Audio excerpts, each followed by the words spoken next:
सहकार मंत्री बाबासाहेब पाटील यांनी कर्जमाफीबद्दल जे विधान केलंय ते अत्यंत संतापजनक आहे। शेतकऱ्यांच्या जखमांवर मीठ चोळणारी ही गोष्ट आहे। अतिवृष्टीमध्ये शेतकरी हैराण आहेत। कर्जमाफीच्या बद्दल जे आश्वासन दिलं होतं ते न पाळल्यामुळे आणि अतिवृष्टीचा अध्यादेश सुद्धा जो शासनादेश काढला मदतीचा त्यामध्ये सुद्धा मोठा विश्वासघात केल्यामुळे अगोदरच शेतकऱ्यांमध्ये संताप आहे। अशा पार्श्वभूमीवर अशा प्रकारची विधानं जर मंत्री करणार असतील तर शेतकऱ्यांचा आणि शेतकरी चळवळीचा संयम हा सुटल्याशिवाय राहणार नाही।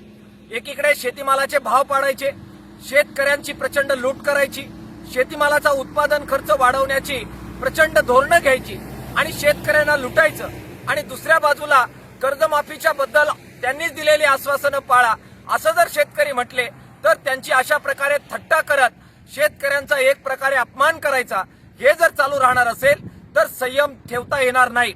अजित पवार साहेबांच्या पक्षाला मला वाटतं वाचाळ वीरांची शाप लागलेला आहे। असे अनेक वाचाळवीर त्यांच्या पक्षामध्ये जन्माला आलेले आहेत। त्यांनी आणि राज्याचे मुख्यमंत्री देवेंद्र फडणवीस साहेब यांनी या वाचाळ वीरांचा बंदोबस्त करावा। तो जर केला नाही तर शेतकरी चळवळीला हा मुद्दा हाती घ्यावा लागेल।